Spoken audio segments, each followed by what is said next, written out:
Fat, aka lipids, one of the 4 macronutrients, which, like carbs, tends to be misunderstood.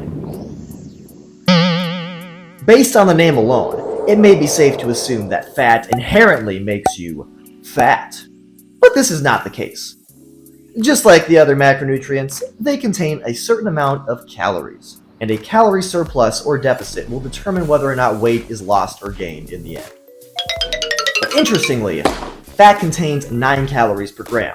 I'm no mathematician, but that appears to be over twice as many calories per gram when compared to the 4 calories per gram in carbs and protein.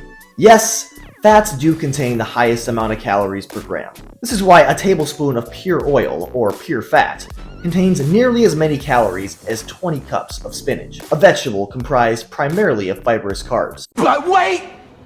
There's more! This is not a reason to avoid or fear fats.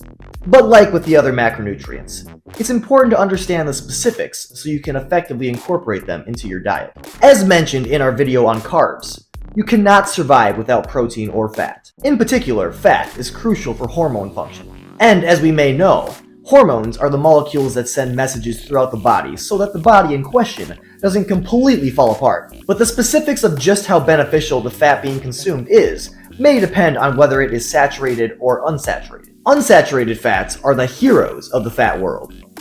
These fats are made up of monounsaturated fats and polyunsaturated fats. And the polyunsaturated fats are divided into the magical omega-3s and the not-so-great omega-6s. A common characteristic of unsaturated fats is that they are liquid or soft at room temperature. These fats can help reduce harmful cholesterol levels, lower the risk of heart disease, and provide the essential fatty acids necessary for brain function. Saturated fats, on the other hand, are solid at room temperature, such as butter. Saturated fats are found in meat, dairy, and a few plants, such as palm or coconut oil.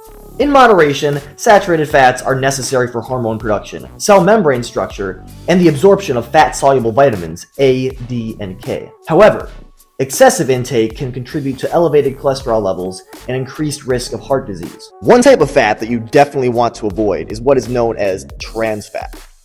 This hydrogenated oil came to be largely through the industrial process, and definitely can and will shorten lives if consumed in excess. Trans fats raise the worst form of cholesterol, triglycerides. These little devils are often found in foods that are already considered unhealthy, such as many dessert items, as well as deep-fried foods.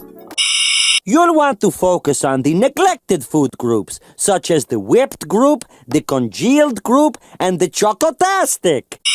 Lastly, I really wanted to spotlight the magical, unsaturated omega-3 fatty acids, as these little fellas make the body healthier in essentially every way. Eye health, brain health, skin health, muscle protein synthesis, and so on and so forth. Omega-3s can be obtained from both plant and animal sources, but there is a caveat. Though you can get omega-3s from plant sources such as walnuts, hemp seeds, and chia seeds, these foods contain what are called ALA omega-3s, which is an important form of omega-3, but fatty fish such as salmon and sardines contain what is called EPA and DHA omega-3s. The body can convert ALA omega-3s into EPA and DHA, but not optimally, and EPA and DHA happen to be the more valuable omega-3s for our health. So, we definitely encourage fatty fish in the diet, or at the very least, a fish oil pill. But if you're following a strict plant-based diet, algal oil does in fact contain EPA and DHA. So please, do not fear fat. It's crucial for our health, despite its misleading name.